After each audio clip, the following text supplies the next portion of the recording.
yang beralamat di Kompleks X Linut 100 Medan Sunggal. Bersama narasumber kita, beliau adalah Ustadz M. Solihul Amri. Dan tentunya bagi Anda yang nanti akan bergabung, seperti biasa Anda bisa memanfaatkan pesawat telepon 846-3133, pesawat telepon 846-3133, atau Anda juga bisa memanfaatkan layanan SMS kami di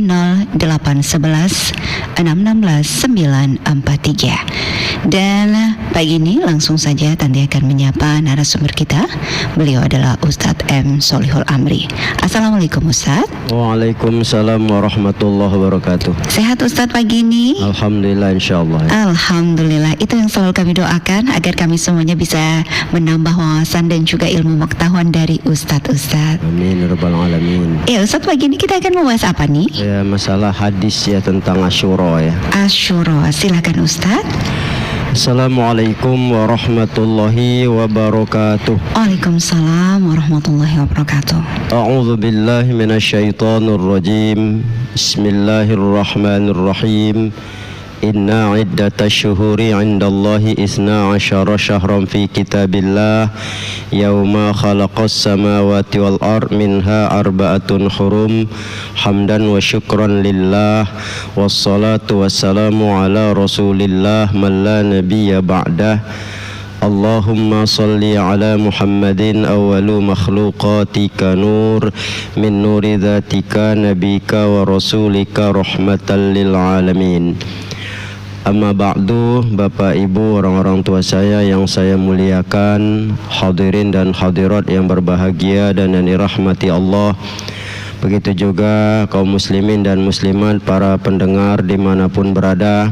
Puji dan syukur marilah kita panjatkan ke hadirat Allah Subhanahu wa ta'ala, serta salawat dan salam kepada junjungan kita Nabi besar Muhammad sallallahu alaihi wasallam, yang sangatlah kita harapkan syafaat beliau di yaumil akhirah. Hari ini kita berada di 9 Muharram. Besok kita akan memasuki 10 Muharram yang kenal dengan hari Asyura. Tentu bicara bulan Muharram ini adalah salah satu bulan yang mulia, di mana dasar itu diambil dari surah At-Taubah ayat 36, minha arba'atun hurum, bilangan bulan di sisi Allah ada 12, dari Muharram sampai Zulhijjah. Di antara yang 12 itu ada 4 yang hurum. Hurum itu jamak dari haram. Ya, sekali lagi saya sampaikan, haram ini kalau diletak pada kata ya kerja ataupun aturan, maka haram adalah larangan. Namun kalau haram itu diletak pada benda dan waktu, maka haram itu artinya mulia. Ya, seperti Ka'batul Haram, Masjidil Haram, termasuk juga Syahrul Haram, yakni bulan yang mulia. Di dalam surah Al-Baqarah 118 juga digambarkan, dikatakan yas'aluna kani syahril haram. Jika ditanya padamu ya Muhammad tentang bulan yang haram, yang mulia itu, qul qitalum fihi kabir, katakan berperang di bulan itu dosa besar, termasuk melakukan kejahatan dan pembunuhan. Nah, berbicara masalah bulan yang 4, ketika Rasul ditanya apa saja itu, Rasul katakan Rajab, Zulqa'dah, Zulhijjah dan Muharram. Ya, kita sudah memasuki bulan Muharram. Di bulan Muharram ini ya, di beberapa kitab hadis itu digambarkan ya, kita memang disunnahkan berpuasa. Dari riwayat Muslim, Rasul bersabda, afdhalus siyami ba'da syahri Ramadan ya Syahrullahil Muharram. Puasa yang paling utama sesudah Ramadan, kata Rasulullah, adalah puasa di bulan Allah, yakni Muharram. Nah, ini menunjukkan sama kita ada pengkhususan dia. Bahkan di dalam kitab Lataiful Ma'arif saya baca itu kronologisnya itu kan bahwa Rasulullah dulu sebelum hijrah, sebelum turunnya perintah puasa Ramadan, beliau itu ya melaksanakan wajib puasa Muharram itu setiap tahunnya penuh 1 bulan. Itulah yang dilakukan Rasulullah. Ketika sudah berhijrah ke Madinah, turun perintah Ramadan, maka Rasul menekankan insya'a falyatruk, insya'a falyaf'al. mau tinggalkan, mau laksanakan silahkan. Ini makanya ada satu kebebasan kita untuk melaksanakan itu. Namun ada tekanan pada Rasulullah dari Aisyah bahwa Rasul itu mempuasakan hari Asyura, dan dia amaro bisahibihi, dia menyuruh para sahabat itu untuk melaksanakan tetap 10 Muharram saja, yakni hari Asyura. Hari Asyura ini kalau kita lihat digambarkan ketika ditanya su'ila Rasulullah sallallahu alaihi wasallam an yaumi Asyura. Rasulullah ditanya tentang hari Asyura, maka Rasul katakan yukaffirus sanatal madiyah. Dia menebus dosa setahun yang lalu. Dia menggugurkan dosa setahun yang lalu. Ini juga hadis riwayat Muslim yang bisa kita pegangi. Kalaupun kita mempuasakannya misalnya penuh, ada juga diambil dari riwayat Abu Daud dari Mujibah Al-Bahili, dari bapaknya, dari pamannya. Itu ketika datang jumpa Rasulullah, mukanya berubah. Dia berkata, Anda kenal sama saya ya Rasulullah?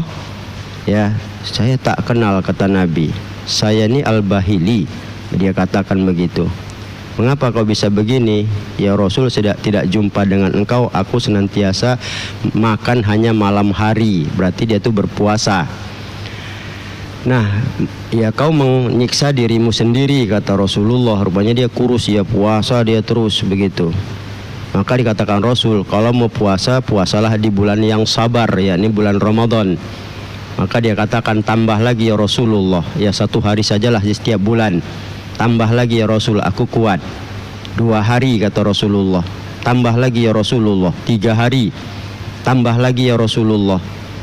Puasalah kau tuh di Ashhurul Hurum. Ini artinya bulan yang 4 ini, puasakanlah di situ. Kemudian tinggalkan, puasa di situ, tinggalkan, kata Rasulullah. Nah, ini maknanya dibolehkan puasa 1 bulan di dalam bulan Muharram. Ada juga boleh berapa hari mau kita pilih di situ, tapi yang jelas tidak ada tekanan wajib pada puasa Muharram ini. Kemudian kita lihat dalam kitab itu bahwa ketika datang Ramadan, Rasulullah menggugurkan hukum puasa Muharram itu.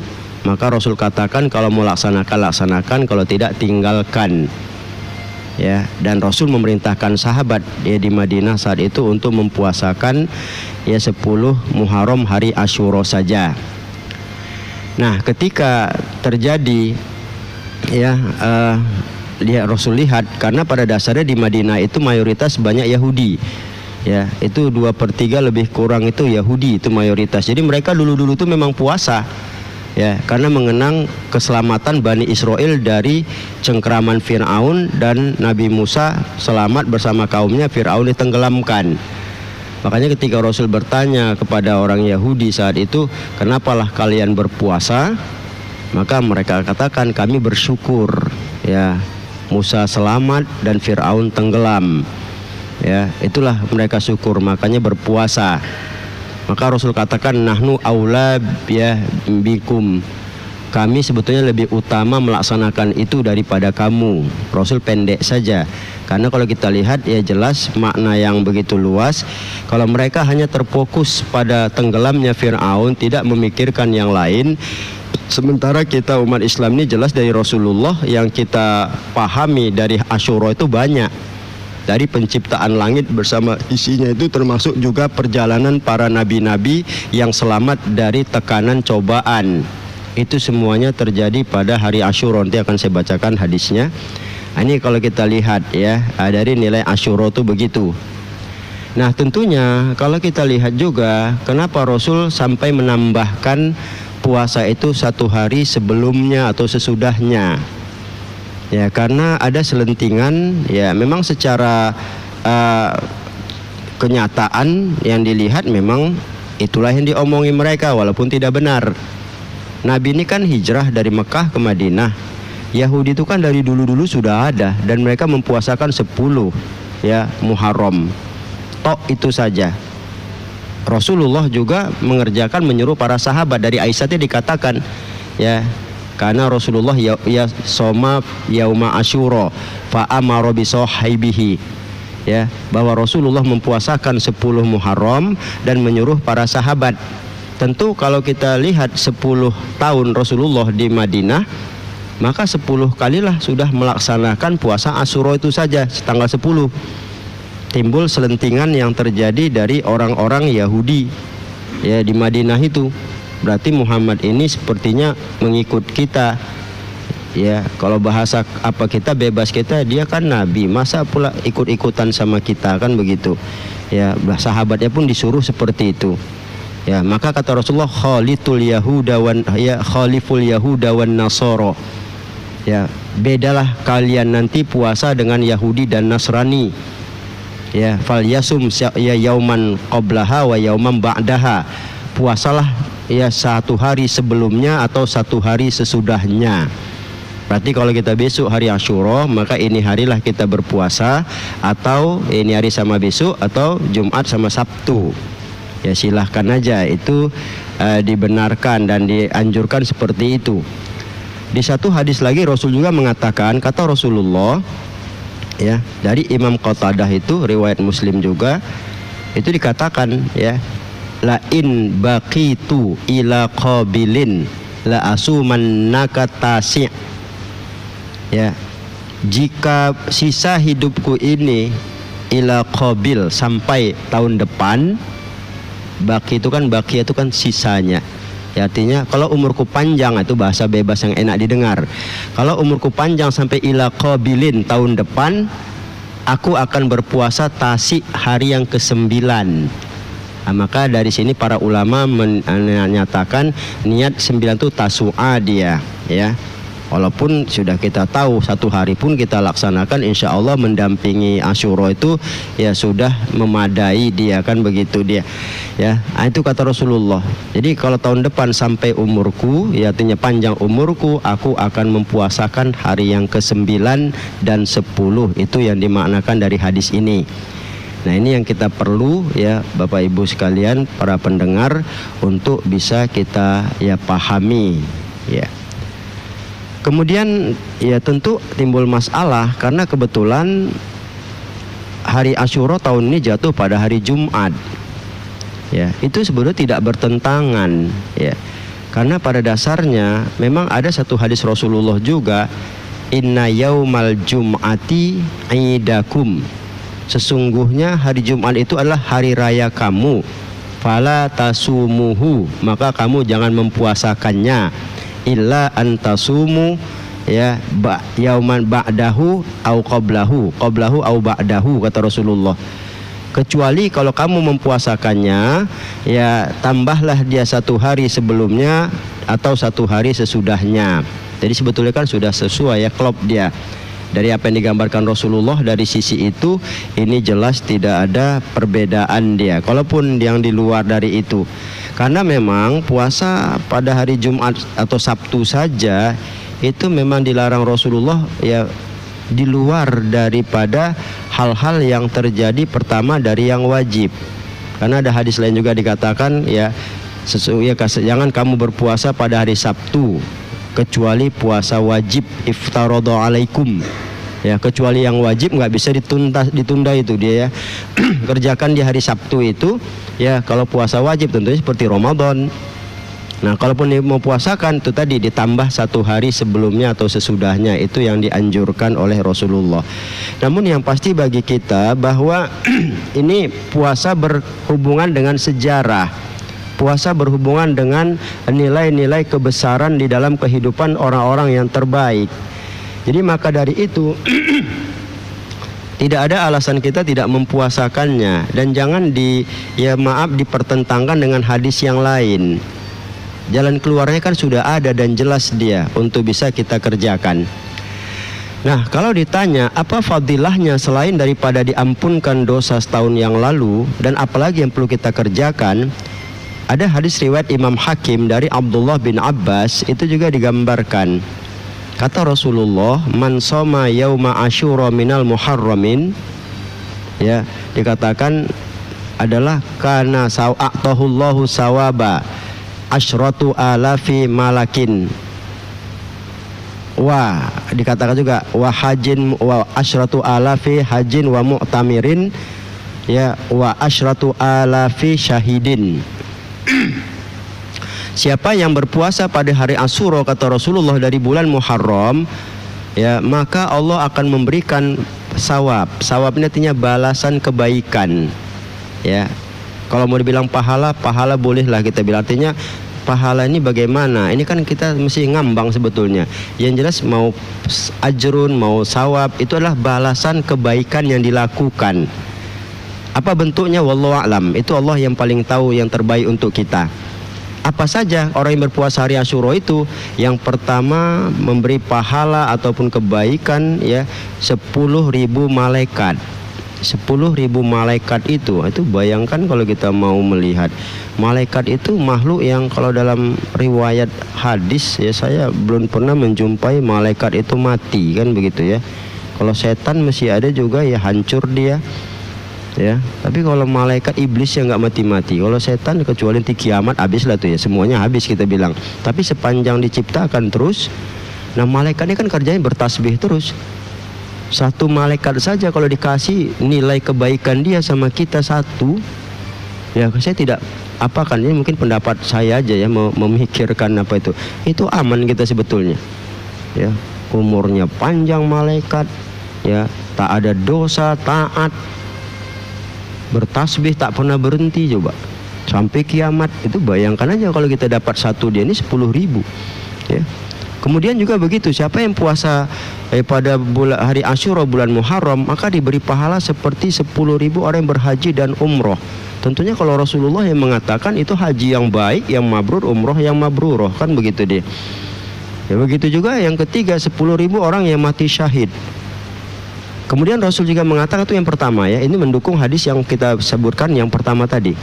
Yang kedua, kata Rasulullah, mammasahu ala ra'si yatim, ya, mammasahu yadahu ala ra'si yatim faka'annama, ya, kullu sa'ratin darajatun, ya, rafa'ahullahu likulli sya'ratin darajatun. Ya, siapa yang menyapukan tangannya di atas kepala anak yatim, maka Allah angkat derajatnya satu helai rambut, satu derajat. Ini artinya menyantuni, ya, ini menyantuni, menyapu kepala anak yatim itu, ya, janganlah sapu suruh pulang, keterlaluan itu. Sebetulnya artinya dilihat kita punya rasa iba, kasih sedikit, salami, dia kan senang, dengan senang awak salam, kan, disitulah, ya, santuni, sapu kepalanya. Jadi di sini makna yang, ya, luas itu adalah menyantuni, terserah sama kita. Ada uang banyak, pergi ke panti asuhan, kasih. Atau memang memanggil ke rumah, boleh. Atau mungkin kita tidak punya kemampuan besar, ya, datangi rumahnya, ya, jumpai dia, kasih, salamin, sapu kepalanya. Jadi ini terpulang sama kita, ya, untuk melakukan hal tersebut. Tinggal kita lah bagaimana aksinya itu bisa kita perbuat. Nah, kemudian yang ketiga, man aftara, ya, yauma asyura minal muharrami aftarallahu, ya, min ala jami ummati Muhammadin wa ashba'a butunahum. Siapa yang memberi berbukaan orang yang puasa hari Asyura, ya, seperti memberi berbukaan seluruh atas seluruh umat Muhammad dalam keadaan yang mengenyangkan. Nah, ini juga, ya, hadis itu menggambarkan seperti itu. Besar sekali memang nilai yang ada. Tentu kalau kita mau ngasih makan, ya, silakan aja. Kalau hari Jumat insya Allah, kalau Kamis saya tidak bisa pastikan, ya. Kadang-kadang kita tanya, puasa Pak, Bu, ya kan, begitu tanya kadang enggak. Apalagi lo kita antar, begitu kita antar, ada apa nih, ini mau dekat hari Asyura, puasa, enggak puasa, wah nyesal kali ngasihnya, mau dibalik lagi kan enggak mungkin, mau tarik lagi apanya kan enggak mungkin. Ya Pak, saya dikasih juga lah. Tapi kalau hari Jumat insya Allah mudah-mudahan rata-rata itu berpuasa dia. Ya udah, hari Jumat sore itu antar, kita bilang insya Allah. Nah, maka ditanya oleh sahabat, ya, laqad faddalallahu yauma asyura ala syairil ayyam. Sungguh nampaknya keutamaan hari Asyura itu besar sekali daripada hari-hari yang lain. Nah, maka baru dikatakan Rasulullah, ya, khalaqal samawati yauma asyura wa khalaqal arda yauma asyura wa khalaqal bahra yauma asyura wa khalaqal, ya, jibala yauma asyura wa khalaqal qalama yauma asyura wa laqal lauh yauma asyura wa la khalaqa adama yauma asyura. ya wataba adama yauma asyura, baru sebutkan Rasulullah itu. Langit bumi diciptakan hari Asyura, laut diciptakan hari Asyura, gunung diciptakan hari Asyura, ya Lauh Mahfuz diciptakan hari Asyura, pena penulis hari Asyura, Adam juga begitu, ya dimasukkan ke surga bersama Siti Hawa juga pada hari Asyura, ya diampunkan dosanya pada hari Asyura. Begitu seterusnya. Naja Ibrahim minan nar yauma Asyura, Ibrahim dibebaskan di kobaran api hari Asyura. Ya, kemudian istawat safinatan Nuh fil Jud yauma Asyura, mendaratnya kapal Nuh di Bukit Jud hari Asyura. Warfa Idris sama kanan Aliyah yauma Asyura, diangkatnya Idris ya pada tempat yang tinggi hari Asyura. Ya, kemudian juga wa naja Musa wa awraqa Fir'auna yauma Asyura, Musa selamat dari kejaran Fir'aun, Fir'aun ditenggelamkan pada hari Asyura. Ya, kemudian juga digambarkan wa taba Dauda yauma Asyura, ya diampunkan kesalahan Daud hari Asyura. Wa radda Sulaimana yauma Asyura, dikembalikan kerajaan Sulaiman yang hilang pada hari Asyura. Ya, itu rata-rata kalau kita lihat. Ya, akhraja Yunus min batni Hud yauma Asyura, keluarnya Yunus dari perut ikan pada hari Asyura. Itulah kalau kita lihat, ya luar biasa sebetulnya kejadian hari Asyura itu yang melibatkan orang-orang terbaik